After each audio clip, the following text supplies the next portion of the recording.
जय हिंद दोस्तों, स्वागत है आपका आपके अपने यूट्यूब चैनल पे। दोस्तों, आज का वीडियो क्लास 12 से रसायन विज्ञान से संबंधित है, जिसमें हम लेकर के आए हैं टॉपिक वाइज आपके ऑब्जेक्टिव क्वेश्चन। रसायन विज्ञान में जितने भी आपके चैप्टर हैं, ब्रेन से लेकर के और अंतिम तक बायोमोलिक्यूल्स तक जितने भी आपके चैप्टर हैं, सभी के आपके ऑब्जेक्टिव क्वेश्चन लेकर के आए हैं। तो यह है आपका पहला पार्ट ब्रेन। देखते हैं कितने ऑब्जेक्टिव, जितने भी ऑब्जेक्टिव तैयार किए गए हैं, सब क्वेश्चन आपको दे दिए गए हैं।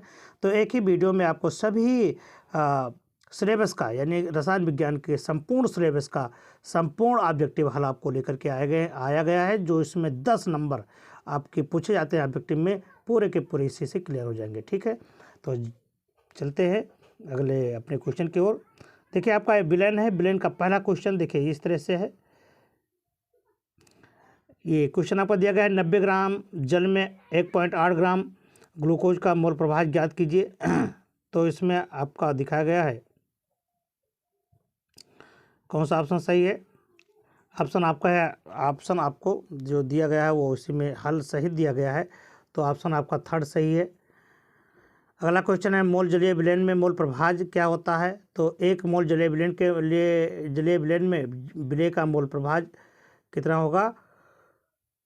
ये चौथा ऑप्शन इसमें सही है और तीसरा ऑप्शन इसमें सही है। अगला बताया गया कि यदि 18 ग्राम ब्लैक में यदि 1000 ग्राम ब्लैक में 18 ग्राम ग्लूकोज विलेय है तो विलेन क्या कहा जाएगा। तो विलेन कहा जाता है 1 मोलर के लिए।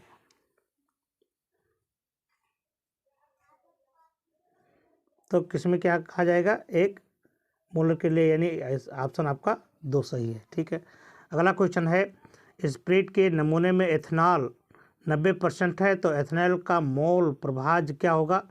तो एथेनॉल का मोल प्रभाज होगा आपका कितना, 0.779, यानी फर्स्ट सही है। अगला क्वेश्चन है आपका,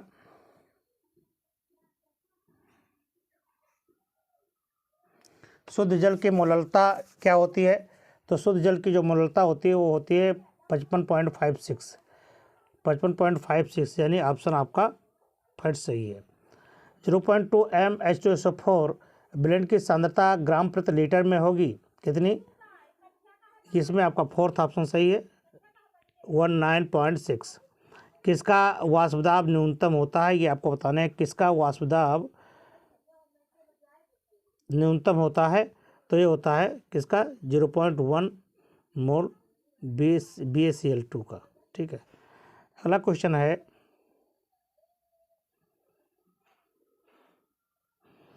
निम्नलिखित में से कौन सा अणुसंख्य गुणधर्म है, श्यानता, प्रासरण, प्रकाशिक घूर्णन या पृष्ठतनाव। तो कौन है इसमें, प्रासरण दाब। निम्नलिखित में से ब्लेंड का कौन सा भौतिक गुण अणुओं की संख्या पर निर्भर नहीं करता है, सरफेस टेंशन यानी पृष्ठतनाव। अगला क्वेश्चन है आपका, निम्नलिखित में किसके जलीय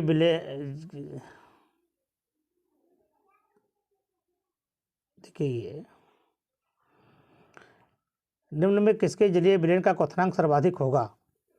तो इसमें 1% कैल्शियम क्लोराइड का, यानी 1% कैल्शियम क्लोराइड का आपका सही होगा। अगला क्वेश्चन है,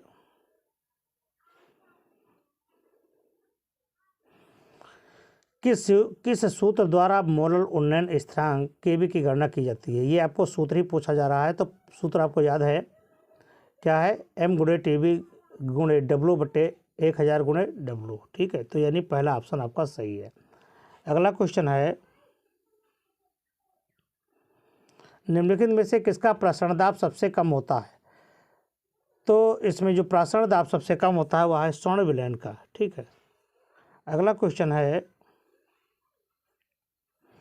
निम्नलिखित विलेनों में सर्वाधिक प्रसरण दाब किसका होता है। तो 1 मोल NH4 का होल 3 PO4 का, अर्थात ये ऑप्शन सही है।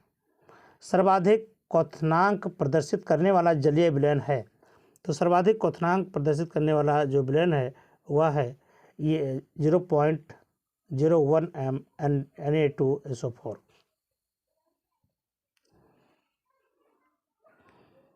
अगला देखिए, 5 मिलीग्राम NaCl प्रति लीटर होगा, कितने?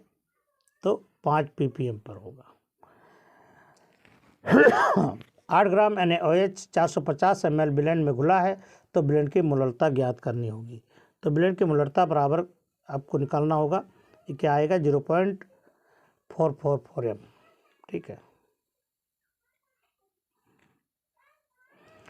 निम्न में से सबसे कम वाष्प दाब वाला ब्लेंड है कौन? तो 1 मोल सुक्रोस वाला। हिमांक का अवनमन सीधा समानुपात दर्शाता है ब्लेंड की मोलरता। ठीक है। ये अगला क्वेश्चन है,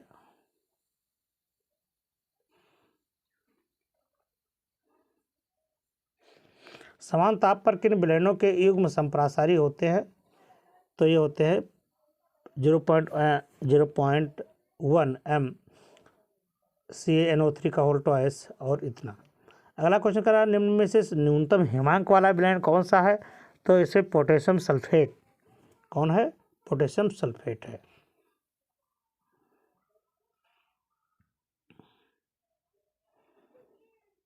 निम्नलिखित में से किसमें ब्लेंड का अणुसंख्य गुण नहीं है? तो इसमें यह है पृष्ठ तनाव। अगला क्वेश्चन है, 180 ग्राम जल में जल के कितने मोल होते हैं? ठीक है। तो 180 ग्राम आपका जल है, तो जल के मोल की संख्या ज्ञात करनी होगी। तो जल का अणुभार कितना है आपका? 18 है। तो 18 भार बटे अणुभार कर देंगे तो क्या हो जाएगा? 18 भार है आपका कितना? 180 बटे कितना हो जाएगा? 18। तो 18 धाम में 180, 10 मोल। कितना होगा? 10, यानी ये सही है आपका।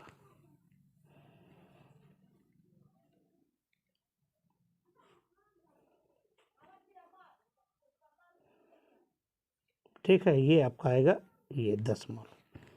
अगला है, सोडियम कार्बोनेट के 0.2 m ब्लेंड के 5 मिलीलीटर के लिए आवश्यक मात्रा कितनी है? तो ये है आपकी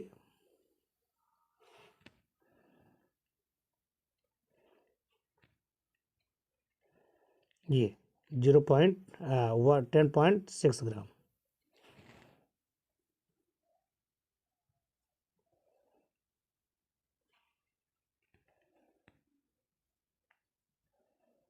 अगला क्वेश्चन है,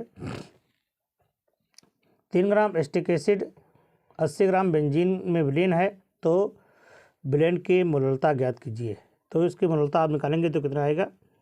ये आएगा 0.625 मोल प्रति किलोग्राम। ठीक है, यानी ये सही है ऑप्शन। अगला क्वेश्चन है,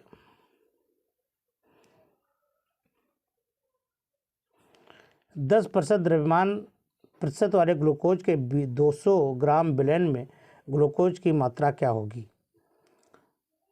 तो इसकी मात्रा होगी 20 ग्राम। ठीक है।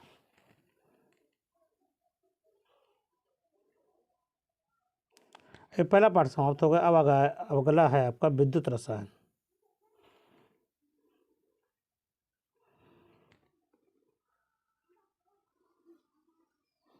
अब अगला देखिए आ गया आपका विद्युत रसायन। इसके देखिए, किसी भी इलेक्ट्रोड विभव निर्भर करता है किस पर? धातु की प्रकृति पर, ब्लेंड के ताप पर, ब्लेंड की मोलरता पर, या इनके सभी पर? तो सभी पर होगा, यानी इनमें सभी पर निर्भर करता है। ठीक है, ये सही है आपका।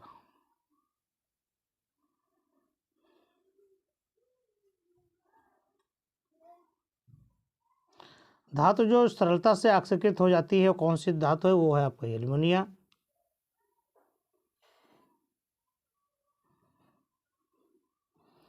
चार धातु आपको दिया गया है।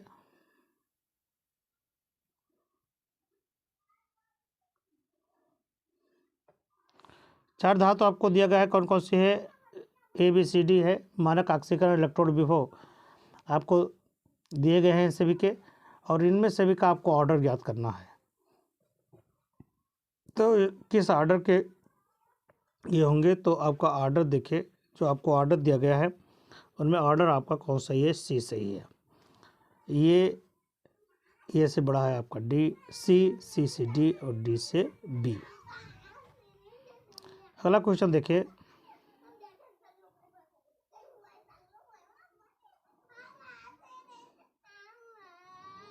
अगला क्वेश्चन है आपका, निम्न में से कौन सा ऑक्साइड हाइड्रोजन द्वारा अपचयित होगा? तो कौन सा अपचयित होने वाला पदार्थ है वो है आपका, ये है Ag2O।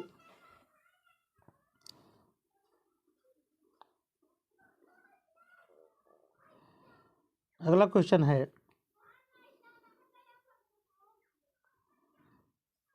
ABCD तत्वों के मानक अपचयन विभव क्रमशः इतने दिए गए हैं, तो इनकी अपचयन शक्ति का क्रम ज्ञात करना होगा। ठीक है, तो अपचयन शक्ति का क्रम देखिए, इसमें जो सबसे ज़्यादा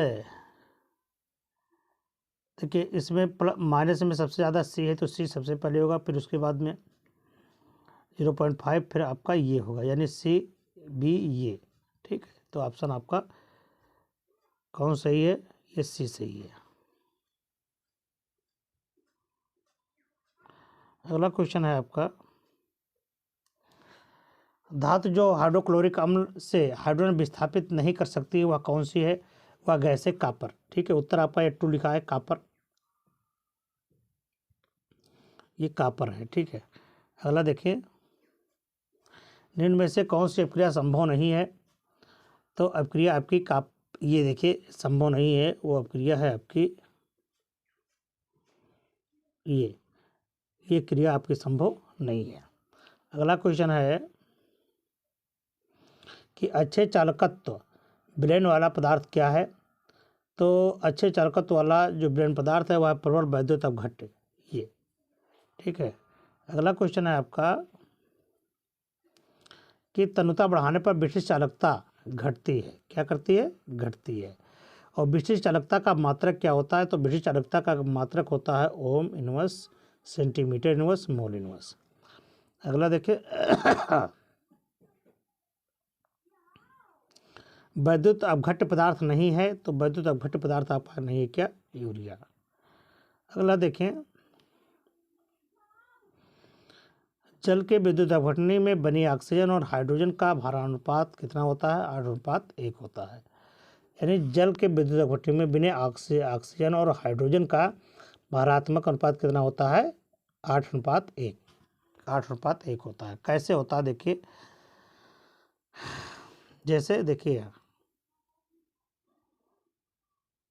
जैसे जल का सूत्र है H2O। ठीक है, तो H2O में देखिए ऑक्सीजन का कितना है आपका? ऑक्सीजन का है आपका 16, और हाइड्रोजन का कितना है आपका?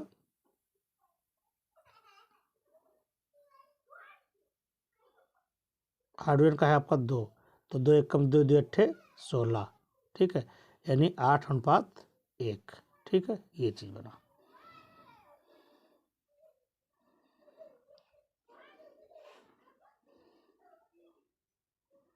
तो कौन सही है आपका? ये सही है।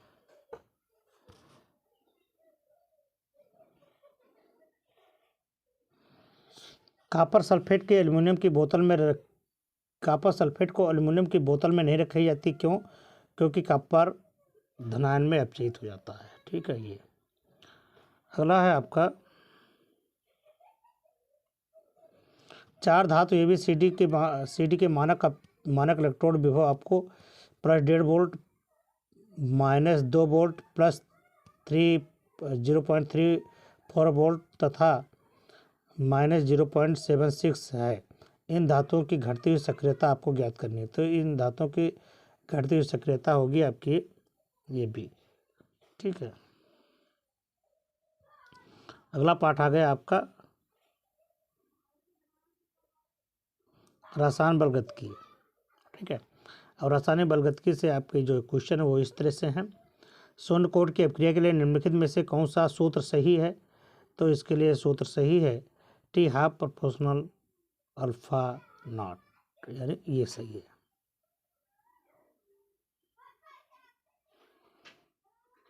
अगला क्वेश्चन है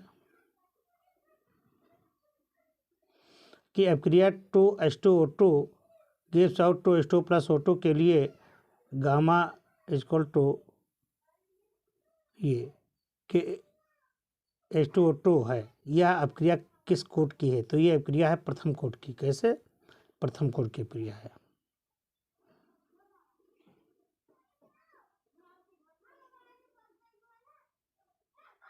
प्रथम कोट की अभिक्रिया के लिए वेग स्थिरांक का मान क्या है?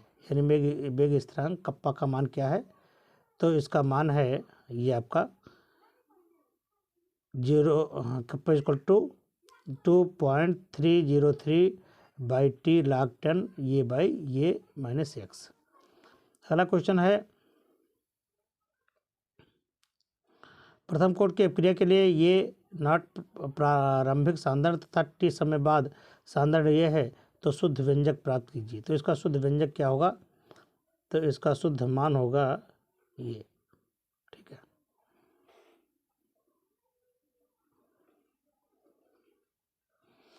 प्रथम कोट की अभिक्रिया के लिए वेग स्थिरांक तथा अर्धायुकाल में संबंध क्या है? तो अर्धायुकाल में संबंध है आपका ये k equal to 0.6932 by t half.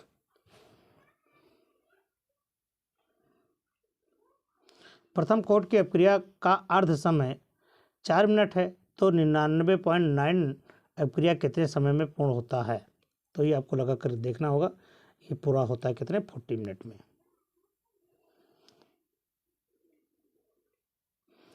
अगला, प्रथम कोट की अभिक्रिया में अर्ध भाग के पूर्ण होने में लगा समय टी हाफ क्या होगा?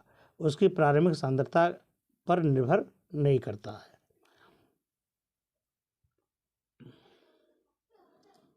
अगला ऑब्जेक्टिव है आपका, निम्नलिखित में से कौन सी अभिक्रिया आभासी एकाणुक है? तो आभासी एकाणुक संख्या है आपकी ये।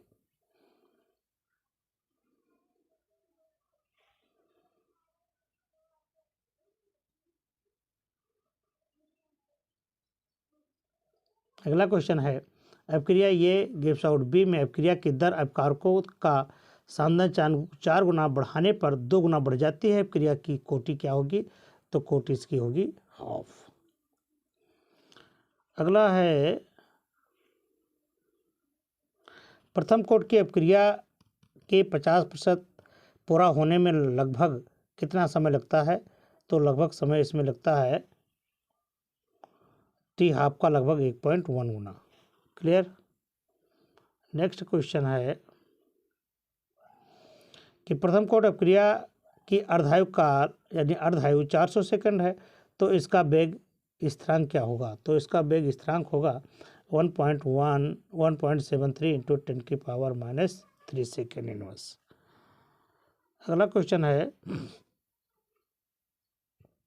अभिक्रिया ये प्लस 2A गिव्स आउट उत्पाद के लिए वेग स्थिरांक R बराबर इतना मान है, तो अभिक्रिया की अभिव्यक्तता होगी क्या है? तो इसकी अभिव्यक्तता क्या होगी? 3 होगी।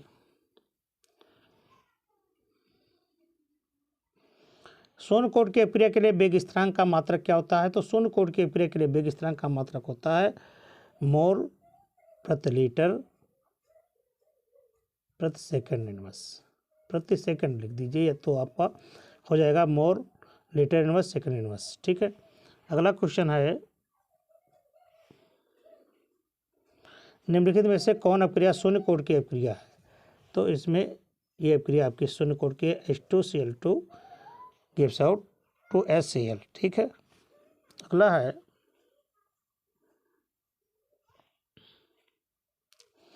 वेग स्थिरांक ताप बढ़ाने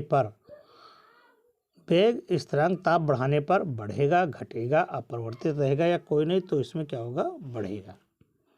ठीक है, किस कोट की अभिक्रिया के लिए वेग तथा वेग स्थिरांक की इकाई समान होती है? तो ये क्या होगी? 0।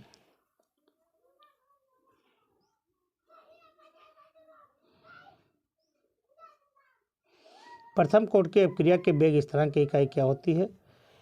तो वेग स्थिरांक की इकाई होती है कितनी? Second inverse.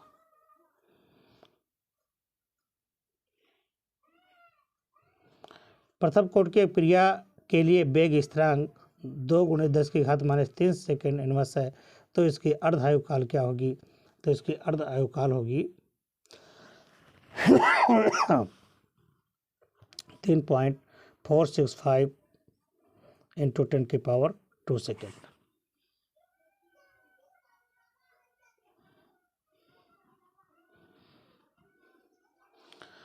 एक अपक्रिया के लिए वेग स्थिरांक का मान इतना है, तो अपक्रिया किस कोटि की होगी? तो ये अपक्रिया हो जाएगी द्वितीय कोटि की अपक्रिया होगी। किस अपक्रिया किसकी? द्वितीय कोटि की। ठीक है। अगला क्वेश्चन आ गया आप डी और एफ ब्लॉक के तत्व से। डी और एफ ब्लॉक के तत्व से देखिए ये आपका क्वेश्चन आ गया कि संक्रमण तत्वों में 4D श्रेणी का तत्व है कौन? तो ये है आपका 47B। ठीक है। निम्नलिखित में अनुचुंबकीय यौगिक कौन है? तो अनुचुंबकीय यौगिक है आपका FeSO4।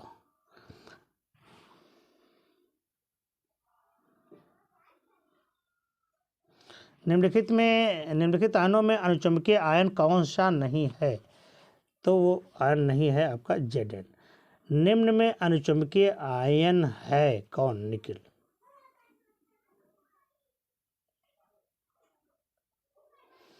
रंगीन आयनों का निर्माण संभव होता है जब यौगिक में विद्यमान होते हैं अयुग्मित इलेक्ट्रॉन।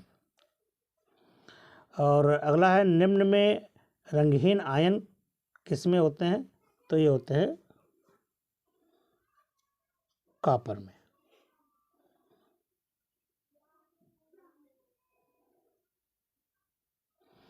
निम्नलिखित के संक्रमण धातु अक्सर लौह चुंबकत्व गुण प्रदर्शित करता है। लौह चुंबकत्व गुण प्रदर्शित करता है CrO2 में।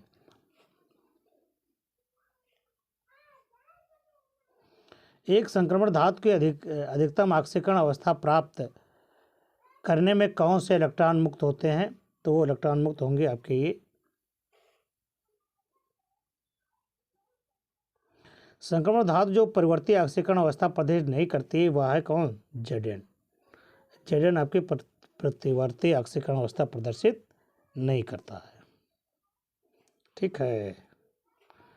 निम्न में लेंथेनाइड तत्व है कौन? तो लेंथेनाइड तत्व है आपका सीरियम। ठीक है।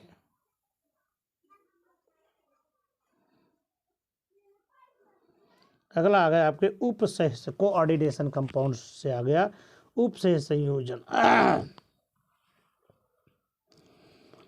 पहला क्वेश्चन देखिए इसका ये है, ये इसमें ऑप्शन आपको दिया है कौन सही है? इसमें ऑप्शन आपका ये सही है। CrH2O का होल 4Cl2 की संयुक्ता कितनी होती है? तो इसमें ये 6 होती है। CONH3 का होल 5Cl2 में CO की ऑक्सीकरण संख्या कितनी हो जाएगी? तो ऑक्सीकरण संख्या कितनी होगी?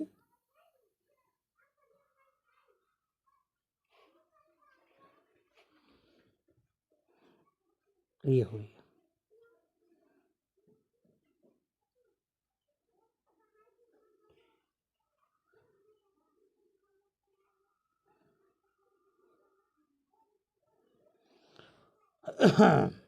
CuCN का होल 4 का ब्रैकेट 3- में आयन में कॉपर की ऑक्सीकरण संख्या कितनी दर्शाई गई है?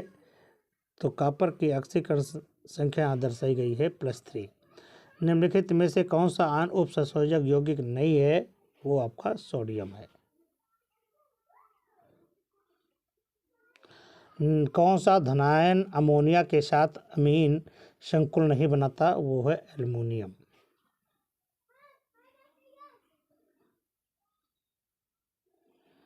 निम्नलिखित वर्ग समतलीय यौगिक में कौन सा समपक्ष एवं विपक्ष समवायता रूप में विद्यमान होता है? तो वो है आपका Ma2B2। निम्नलिखित में से रंगहीन संकुल आयन कौन है? तो संकुल ये है आपका Zn। अगला है आपका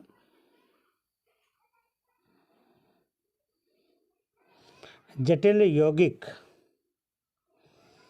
ये आपका दिया हुआ है। इसमें Fa की अयुग्मित इलेक्ट्रॉन की संख्या पूछा जा रहा है, तो इसमें अयुग्मित इलेक्ट्रॉन की संख्या होगी 2। अगला क्वेश्चन तो बड़ा ही इंपॉर्टेंट क्वेश्चन है आपका।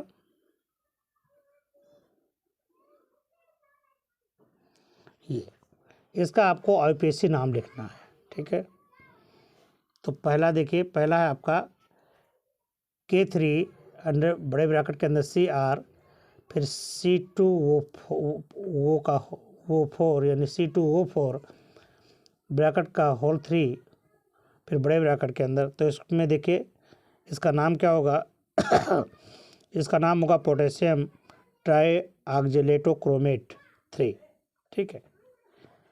तो इसमें देखिए आपके 1 से 2 3 4 5 6 7 8 9 10 इसे इतने करके आपको दिए गए, ठीक है।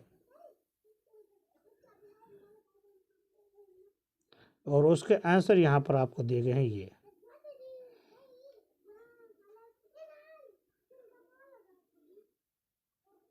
ठीक है। तो एक एक करके आपको उत्तर इसका ढूंढ लेना है।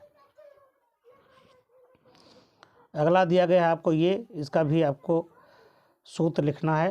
तो ये देखिए आपको नाम दिया गया है, तो इसके सूत्र लिखने के लिए ये आपको दिया गया है, ये इसका सूत्र भी है, ठीक है। इसको आप एक एक करके एक एक क्रमबद्ध रूप से इसको आप लिख लेंगे, ठीक है। चलिए अगला क्वेश्चन आ गया हैलो एल्केन्स या हैलो एरिन्स। इसमें ये आ गया कि 1 ब्यूटेन से एल्कोहलीय पोटास अपक्रिया करके क्या देता है, तो इसमें ब्यूटेन 2 देता है। क्या देता है,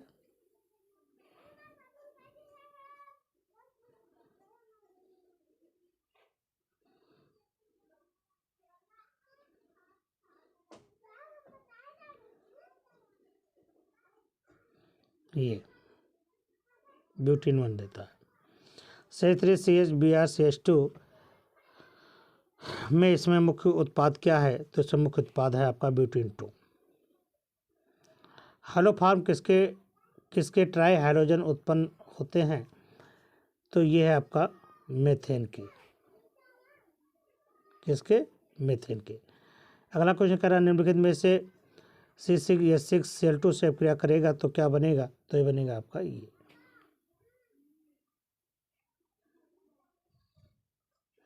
प्रशीतक के रूप में प्रयोग होने वाले यौगिक कौन से हैं, तो प्रशीतक के रूप में प्रयोग करने वाले यौगिक हैं आपके ये।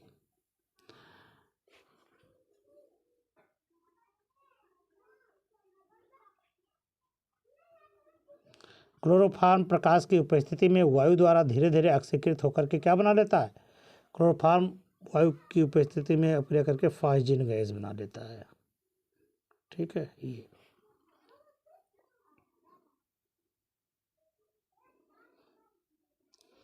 ये देखिए क्लोरोफॉर्म ऑक्सीकरण करने पर कौन सा बना लेता है, फास्जिन बना लेता है, ये तो हो ही गया। क्लोरोपिक्रीन क्या है, ये है आपका CCl3NO2, यानी ये आपका दूसरा ऑप्शन आपका सही है। अगला है जब क्लोरोफॉर्म सांद्र HNO3 से अपक्रिया करता है तो निम्न में से क्या बनता है, तो ये बनता है आपका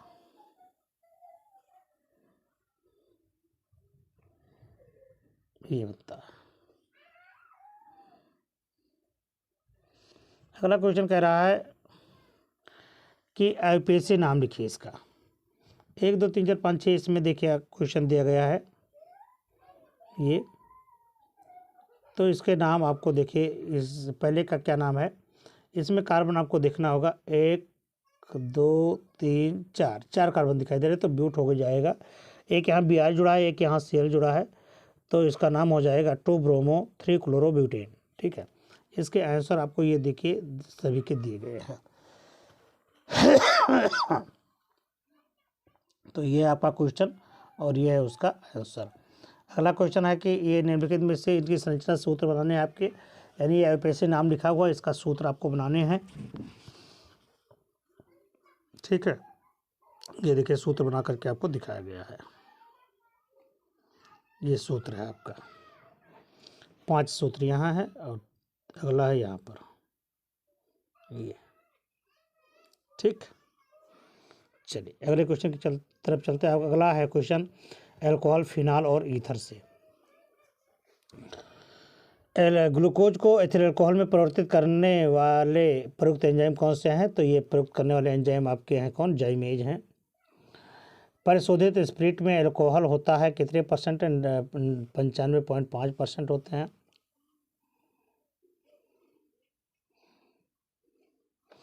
जल गैस में मेथिल अल्कोहल का निर्माण में प्रयुक्त होने वाला उत्प्रेरक कौन सा है? तो ये है आपका ये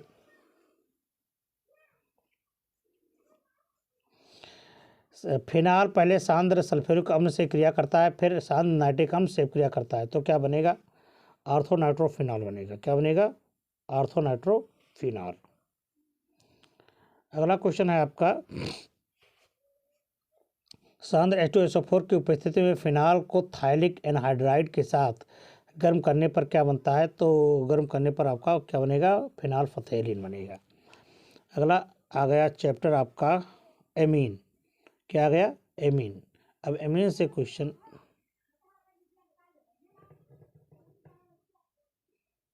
देखिए, अभी थोड़ा इसी का क्वेश्चन है। निम्नलिखित में से पिक्रिक अम्ल कौन सा है? तो पिक्रिक अम्ल है आपका ये टोफोर 6 ट्राइनाइट्रोफिनॉल है। ल्यूकास अपक्रमण में प्रयोग से पहचाना जाता है अल्कोहल।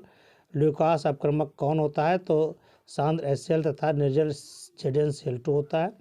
ल्यूकास अपक्रमण में प्रयोग मोनोहाइड्रिक अल्कोहल के विभेद में किया जाता है, तो इनमें से सभी।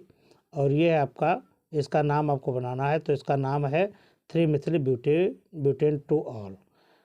ठीक है। और ये है अब आपका एमीन का जो है, यहाँ एमीन का जो यहाँ से दिया गया है सूत्र C4H11N में कितने प्राथमिक एमीन संभव हैं? तो इसमें 4 प्राथमिक एमीन संभव हैं। कितने? 4। अगला क्वेश्चन कह रहा है कि नाइट्रोबेंजीन का उदासीन माध्यम में अपचयन कराने पर उत्पाद क्या बनेगा? तो उत्पाद बनेगा आपका ये। अगला क्वेश्चन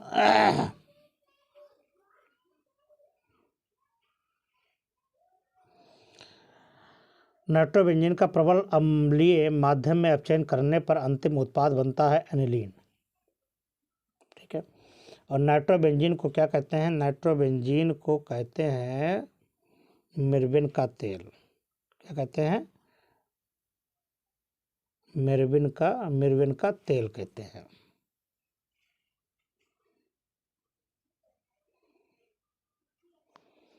ये एक अपक्रिया दी गई है RNH2 plus CaCl3 plus KOH gives out RNC plus 3Cl KCl plus 3H2O की अपक्रिया क्या कहलाती है? तो ये अपक्रिया कार्बल अमीन अपक्रिया कहलाती है। ठीक है।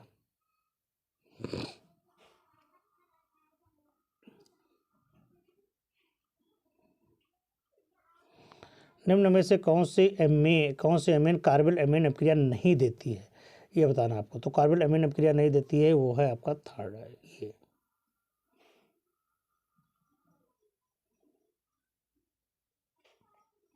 थर्ड अपक्रिया नहीं देती है ये C3NHCH3। ठीक है।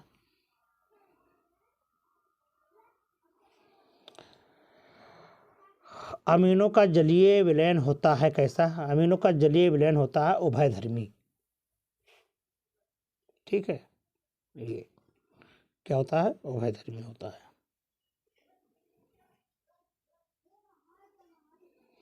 एमाइडों से एमीन बनाने में प्रयुक्त अपक्रमक कौन है? तो प्रयुक्त अपक्रमक है आपका ये Br2 या KOH।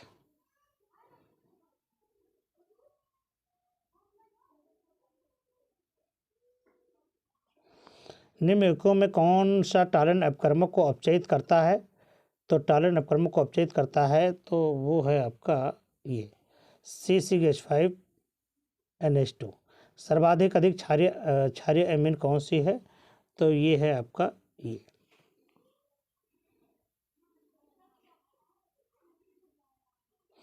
कार्बल एमीन अपक्रिया में बनता है। कार्बल एमीन अपक्रिया में बनता है आइसोसाइनाइड। और एमाइड का एमीन में परिवर्तन निम्नलिखित में से किस अपक्रिया द्वारा किया जाता है? तो वो है हॉफमैन ब्रोमाइड अपक्रिया द्वारा। ठीक है।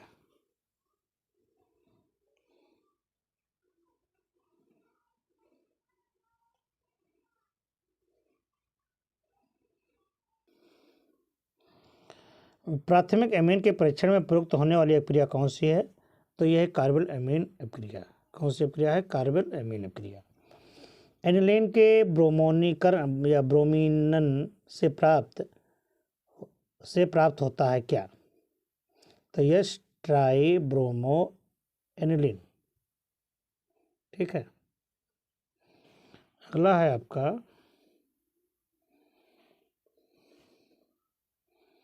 हिंसबर्ग अपकर्मक है, ये बताने हैं आपको। हिंसबर्ग अपकर्मक है तो ये क्या है?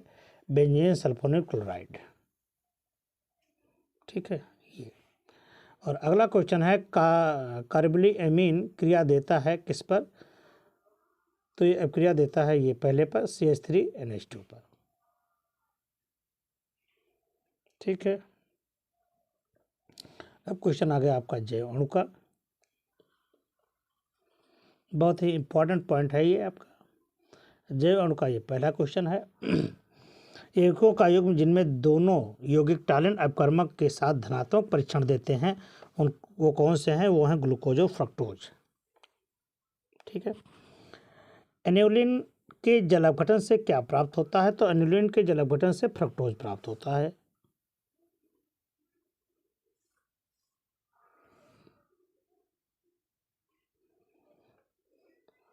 वह कार्बोहाइड्रेट जो मनुष्यों के पाचन तंत्र में नहीं पचता है वह क्या है? वह है सेल्यूलोज।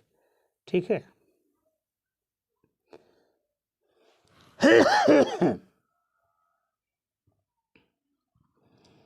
निम्न में से कौन सा यौगिक बाइयूरेट परीक्षण नहीं देता है? तो बाइयूरेट परीक्षण नहीं देता वह क्या है? कार्बोहाइड्रेट। ठीक है। कार्बोहाइड्रेट बाइयूरेट परीक्षण नहीं देता है।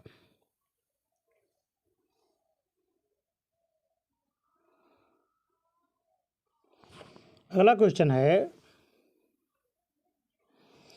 कि शरीर में आरक्षित ग्लूकोज के रूप में कार्य करने वाला कार्बोहाइड्रेट कौन है? तो शरीर में आरक्षित जो होता है ग्लूकोज के रूप में कार्य करने वाला वह है ग्लाइकोजन्स। क्या है? सबसे मीठी शर्करा क्या होती है? ये आपको बताना है कि सबसे मीठी शर्करा होती है। तो सबसे मीठी शर्करा होती है सुक्रोज। ठीक है।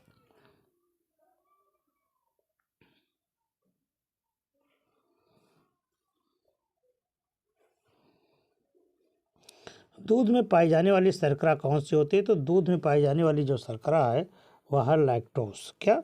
लैक्टोस पाया जाता है। ग्लूकोज में कितने प्राथमिक अल्कोहल समूह होते हैं? ये बहुत इंपॉर्टेंट है, कई बार पूछा गया है। तो ये इसमें 4 होते हैं। ठीक है। ग्लूकोज में कितने प्राथमिक अल्कोहलिक समूह होते हैं? वो 4 होते हैं। ये आपको ध्यान में रखना है। अगला क्वेश्चन है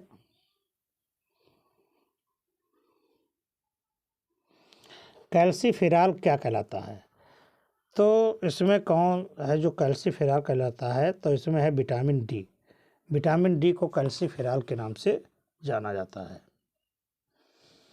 विटामिन ए है रेटिनॉल और विटामिन डी है आपका कैल्सीफेरॉल।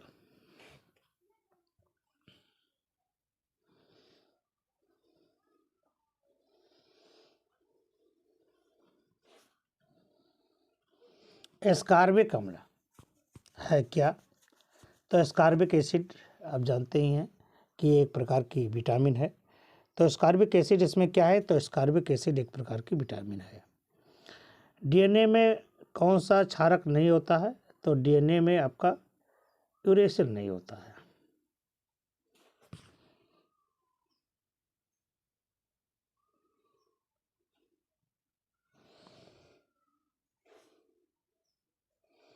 क्षारक जो डीएनए में नहीं होता है, क्षारक जो डीएनए नहीं आरएनए में नहीं होता है, क्षारक जो आरएनए में नहीं होता है वो क्या है? थायमीन है।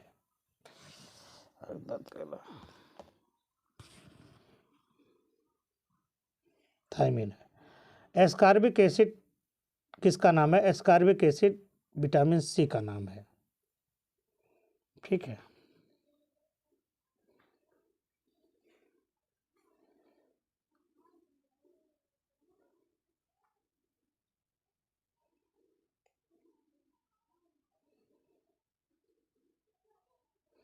अगला है निम्न में कौन सा मोनोसैकेराइड्स है, तो इसमें मोनोसैकेराइड्स है आपका कौन, फ्रक्टोज।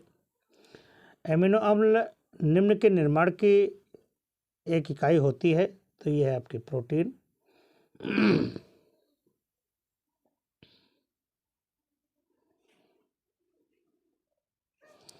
ग्लूकोज का एल्डिहाइड टालन और कर्मक के साथ क्रिया करके बनाता है Ag।